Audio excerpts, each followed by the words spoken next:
gone through a quick review of earlier concepts introduced in the course in part 1 of lecture. We're now going to talk a little bit more in detail about the new concepts that we're introducing this week, the first of which is a better understanding of the behavioral foundations of persuasion and how that relates to managerial performance.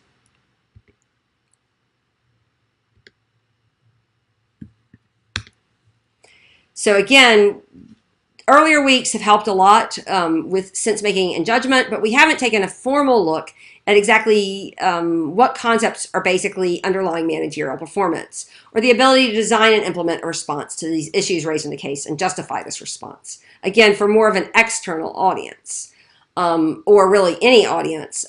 What we've been doing, though, especially in our second session of each week, has been practicing these performances, right? So we've practiced our elevator pitches or our short statements to city council, to our boss. So we've been practicing these sort of how we're actually going to try to communicate in particular, or think in general about how one designs a realization design. But now what I'd like to do just briefly here is think a little bit about the underlying logic of why some things work and some things don't in the performance arena. So again, the sort of overall goals of managerial performance and persuasion are to convince the audience to accept our point of view, right? This is the number one goal really of any type of performative act, as you will, is you're trying to sort of get people onto your side. But these can take different forms. So sometimes we're going to do something like formal writing, whether these be essays, reports, design briefs, etc., right? So these are a lot of what we even think about when we think about performance acts are formal writing acts. But in fact, informal writing can be just as important. We haven't looked at it a lot here, and perhaps we should, but one of the things that I find with students is it's very important to think about the same types of things you might think about in formal writing, you often want to think about in informal writing, right?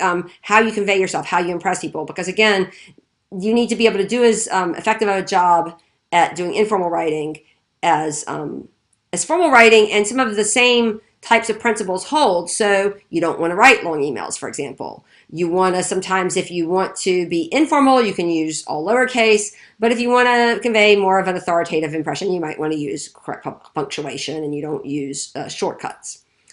Formal verbal presentations, obviously like debates and presentations, are another type of performance, and they have slightly different parameters, though. And again, often you're using many of the same tricks. The sort of specific way we instantiate these different tricks, if you think about sort of rhetoric in general, might be slightly different in a verbal, because you can use body language and eye contact in ways that you can't necessarily in formal writing to get your audience to sort of be on the same page with you and empathize. And then finally, of course, there's informal verbal, from phone to everyday chats. A good example here of this, again, is the elevator pitch. Part of what you need to be able to do is you might have one type of language you might want to use in a presentation, but for your actual elevator pitch, as opposed to formal meeting pitch, you might want to use a slightly different language, or maybe even have it designed so that you sort of say a small statement and somebody sort of brings you in very quickly. But when you get someone's attention, you want to be able to hold it.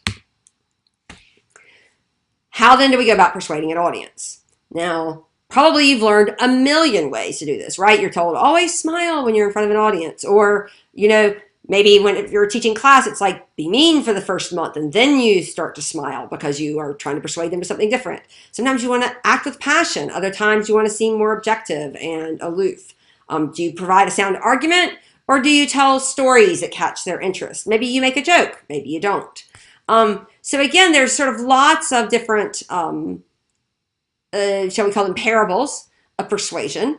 And so like everything else in this class, I want to break down these parables a little bit and get you to think about all of these suggestions probably work, but when you use a sound argument versus when you use a joke and what you're using it for, we need to think about those things a little bit more formally so that you don't accidentally use the wrong type of persuasive technique with the wrong type of audience or in the wrong situation. It's good to think about this analytically. So what I'm going to talk about then, sort of extending some of this earlier, extending last week's lecture when we talked about behavioral or cognitive processing, I'm now going to talk a little bit now about the behavioral foundations of persuasion in particular. So some of this distinction between automatic and controlled processing is the foundation of something called the elaboration likelihood model, or the sort of one of the most prominent theories of the behavioral foundations of persuasion. So the idea again is that what you basically have is something like some amount of cognitive effort that you can devote to central processing. And what types of things might get processed centrally? These are the things that we think about that take evidence, that take effort to analyze, such as evidence, claims. Sometimes you might have people actually think, is this person actually an expert or not? They might think, is this person like me or not? So all of these things can be processed more centrally. And you might think that only in the central root can we sort of recognize, say, false analogies or a poor use of statistics. All of that's going to take cognitive effort to recognize. It typically is not going to be recognized automatically, unless, of course, you've trained to recognize these things. Part of what we're doing in this course is basically training people to recognize things that we're using a lot of effort to train ourselves to recognize some things automatically that other people might take effort, right, to recognize. And to some extent, your ability level might dictate, and also basically working out the muscle of cognitive effort can make you more or less able to process more things through central root processing. However, the issue that people are typically facing, and this is important, is there's also a lot of information going in peripherally that will affect how people respond. So, for example, if you have the same speech given by two men and one is tall and one is short, people believe the tall man more. Now, if you told them the only difference between these two speeches is that this guy is taller, people would be like, well, that's silly. I'm not going to believe the tall guy more. But if they aren't aware of that, it's still affecting the way that they process, right? So this is clearly being not processed centrally. Otherwise, you might reject it as, well, that's not a good reason to accept his argument. Stereotypes can clearly be processed peripherally. Attractiveness. So more attractive people, again, are taken more seriously. It's a little bit different for men and women. So, but in general, turns out attractive women can actually be quite distracting for males. There's a few funny studies on this done.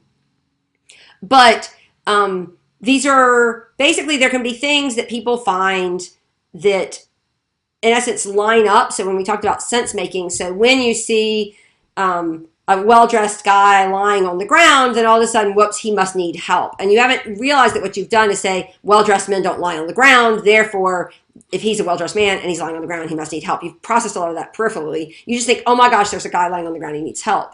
Even though if you saw a bum who had, tattered clothing, you might not have the same, oh my gosh, he needs help, because you think, oh, he's a bum, bum's lying on the ground, I'm not going to go help him because it wouldn't do anything, right? So again, you can imagine that these things aren't necessarily being thought about explicitly, but instead are coming through some peripheral route and affect your action because they really affect your understanding of the situation, and in ways that are often beyond your explicit or central control. The other thing to keep in mind then is it's not just ability, but also time and energy. So if you, in essence, choose to devote more time, energy to something because you have the motivation to do it, like in this class, we're trying to devote a lot of energy to think about, well, what is it that makes this statement persuasive, as we did last week in our exercise, or just time. So the more time you have to think about something, the more you can basically turn that sort of central route on and off, and you can get through more material, even if it's difficult going at first. So, for example, one thing to keep in mind is that the sort of more motivated you are, and some of your motivation itself can be internal or implicit motivation, so you might not always be aware of it, but that does tend to increase the cognitive effort you give to something. So, the basic idea to take away from this is that when you're doing persuasion, some of the things we might be doing, like some of the words that we were able to identify last time, like emotional words, might evoke a certain feeling in your audience of, my gosh, they really understood me and they must be apologizing to me, even if there was actually no central root apology. And in fact, looking at that, you can sort of see that, and then you think also, oh, well, they didn't really apologize because they don't really have to because they're really in charge. And so none of that might be sort of centrally processed unless we take the time, as we did last week, to try to centrally process it. But it's an important difference to keep in mind as to why certain language is effective and certain isn't. You could also imagine that people who read in our first librarian example, if somebody reads a text sort of claiming that parents just drop off their latchkey children, they're going to find that derisive. Now, they might not all think, oh, well, they use the word latchkey child, but there's sort of this, hey, wait a minute, I don't like what they just said. I don't like what they called me. This is negative, right? And so a lot of people like to say, well, it's a very negative statement without being able to directly point to it. So it's been processed somewhat centrally, but not always 100% clear. So in thinking about, in general, when we think about written persuasion or written forms of persuasion, things that get typically processed centrally have to do with things like sound arguments. So is the key question or issue or problem clearly identified? Are there strong and insightful claims? Do you have a clear outline of reasons and warrants? Do they use evidence effectively? The overall structure of the argument so that the reader can follow it? Because the actual act of reading, and in particular engaging with the actual structure of the analytical claims, are what a reader is trying to engage with. Like, do I believe this sentence? Like, if you have just said, well, this is an unloved process, do I believe that? If you have just said that these are the three things that create an unloved process, do I believe that? So those aspects of which we typically are thought of in an essay as taught to be part of sound argument are often going to be more centrally processed and therefore attended to carefully. Presentation, though, is a funny one. So I mentioned before things like use of capitalization, use of correct grammar, and even, and I'd point this out, writing styles, run-on sentences or not run-on sentences. Some of these things, like if you're an English teacher, you might be centrally processing. For other people reading it, they might just think this is really a badly written thing, and then they haven't really thought about what it is that makes it badly written, or I just don't understand this person's point because you've got 3 run-on sentences in a row. Or you've used an incorrect verb tense, and it's jarring without, if, as many of you know, if you've actually tried to edit your own paper, often it's difficult to find these, right, grammatical mistakes. It's why we have computers sort of to help us. But in essence, these things can be quite jarring and undermine your sense of authority. I have found, for example, if you've got graphs and you have unlabeled axes, many people are like, this person is sort of stupid who did this, without really thinking, well, all they did was forget to label their axis. That isn't a big deal, right? So you can sort of jump from these more peripheral cues, also the use of jargon or other, again, negative words or slang, can all be examples of presentation as opposed to sound argument, but ones that, first of all, can actually undermine the ability to interpret the argument or follow the argument, but also can undermine the authority of the writer. They're, in essence, things that said, it's either undermining your authority as an expert, or what they might be communicating is, well, you just didn't take the time to edit this. You didn't really care about your reader enough to try to make yourself clear. So they can actually sort of communicate different things in different ways. So when we think about scientific argument in general, what you're typically doing, and this is sort of explored in the craft of research chapters that I recommend, are that you're sort of making a claim because of a reason based on evidence. So claims, reason, and evidence are the 3 important aspects here.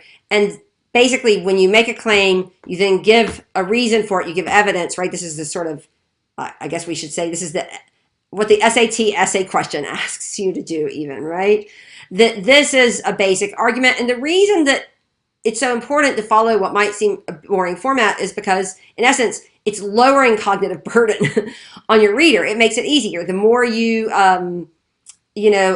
flag important points and you signpost your reader, you're basically the reason this is such an effective technique to follow, and the reason it's important to use it, is because imagine the point of view of the reader. They don't have the time to read the essay 3 or 4 times and get inside your mind. So if you think about this sort of the burdens associated with cognitive processing, you'll understand why it's so important to write well, to speak well, to be clear, and to really put a lot of effort into presentation, because it doesn't matter how smart you are if you can't communicate those thoughts clearly to your audience because of the burden that it takes otherwise to understand you. Warrants are another form of basically backing up your claims that are important to understand too. It's good to look over some of this in this. And so again, most of these things are going to be centrally processed. Now, I mentioned sort of being smarter, understanding things. And one of the things that I want to mention here is something that I think I have a short reading on. It's called the curse of knowledge. So in essence, if you imagine, and we've seen this, say, with the use of acronyms and the use of other sort of shorthand lingo even within the class, but certainly in the cases we've seen a lot of acronyms, are that acronyms are really quite useful once you know a lot about an organization, because you don't want to have to keep spelling things out again. So they become a shorthand form of communication where everyone sort of agrees and understands what the meaning of certain acronyms are, or even certain technical terms, like probably you'll come out of this classroom understanding dotted line, and then you might say dotted line to somebody else and they'll go, huh? What? With no understanding of what you really mean. But because for us, it encompasses, what would take 30 minutes to potentially explain otherwise, right? So in essence, the more you know about something, the deeper your expertise grows, the harder it actually gets to communicate it to outside audiences. So the sort of expression that sometimes you'll use is, people can tap along, but they don't hear the tune. An expert will hear the tune. Whereas a non-expert might only hear you sort of tapping. And they'll hear you almost talking a foreign language and then think, oh my gosh, they're using all this jargon. They don't really care about me. Even though, in fact, this is basically a communicative burden because it's difficult to translate, as we sort of talked about in the NIOSH case. So in thinking about scientific arguments, one of the most difficult things when you're translating analysis into language, and that's true whether we're talking about policy analysis or these sort of public management policies and other public management features into analysis, is that it's figuring out how you go from all your deep and detailed expert knowledge to something that somebody else can understand. So one of the nice explanations, or I guess frameworks you can think of for understanding how you answer things like why, is provided by a very engaging writer, but also a deeply intellectual academic named Charles Tilly. And he says, look, in essence, you can think about giving both either popularized or specialized accounts. And we tend to either give sort of detailed cause and effect accounts, like these mechanisms that I keep talking about, or we can use sort of formulas, right? So it may be that in popular language, if you say, well, the whole thing just lacked transparency. That means something, right? That's a stock issue. People don't like transparency. Now, it's not really an explanation of why we need to change anything, but it might work for a popular audience. Now, in this class, at least, we've also used transparency. It might have more of a specialized meaning, right? It becomes a coded justification that relies to some extent on everyone else understanding and believing that something like, well, one of the ways that you might solve issues of incomplete authority is by increasing transparency so that both bosses buy in and are aware of failures to comply with the incomplete authority, including that boss with more of a complete authority. But this becomes a coded justification, not sort of transparency as some ill-defined good. But again, it doesn't, if you use it in an expert group versus a non-expert group, you might have to think about how you give more of an explanation behind it. So these are just formulas, but sometimes you might give more of a cause-effect or mechanistic account. So a specialized mechanism is going to get down to these behavioral foundations like what we've talked about in this class, as opposed to something more like an explanatory story, which is going to tend to rely more on actors and intentions. So we might say, well, basically there was sort of role ambiguity that caused a sense of reduced threat, loss of control, increase in threat, and therefore we ended up with resistance, right? So that's sort of our more specialized scientific statement. But you might want to explain it as people in a more explanatory story. Well, basically people in the operating corps were getting conflicting accounts from their bosses.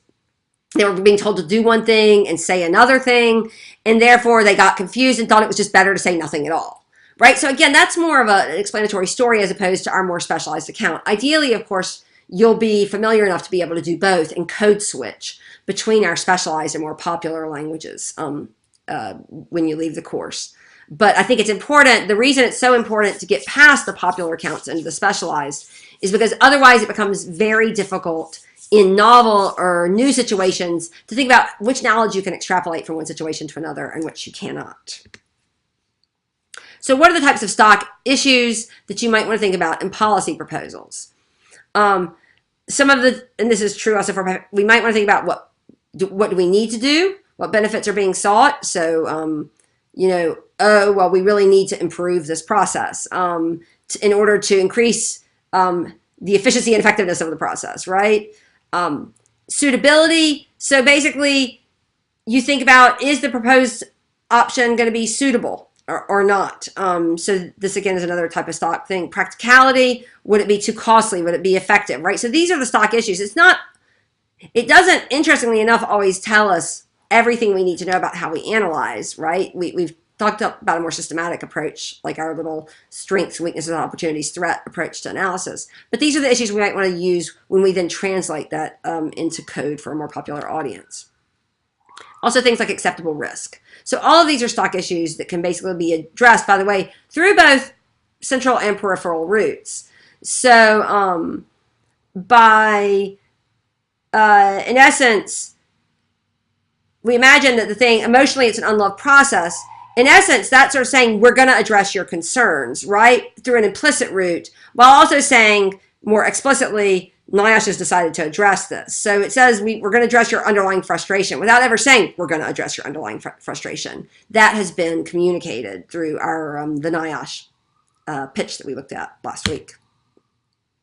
And finally, we might think about issues of optimality. Is there some other way that's better?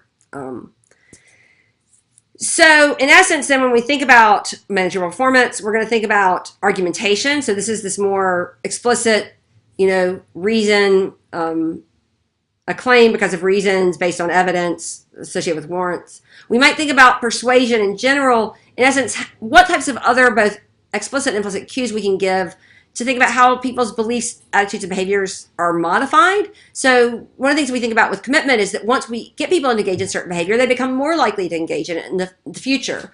Or maybe we think about these conflicting messages and we think, well, basically it's telling them we don't really need to implement this because no one's going to really get mad at you if you don't, right? So these are ways that people are being persuaded short of direct argumentation. And finally, we think about the sort of aspects of rhetoric. So in essence, how are you appealing? How are you letting people know you identify with them, right? Accepting their argument. So you think about certain aspects of NIOSH speech, like the use of we, right, as being very rhetorical, sort of creating a sense of community and a commitment to this shared business process. Or the use of unloved business process as being this sort of rhetorical way to identify with the audience and say, we all don't love it, we're all in this boat together.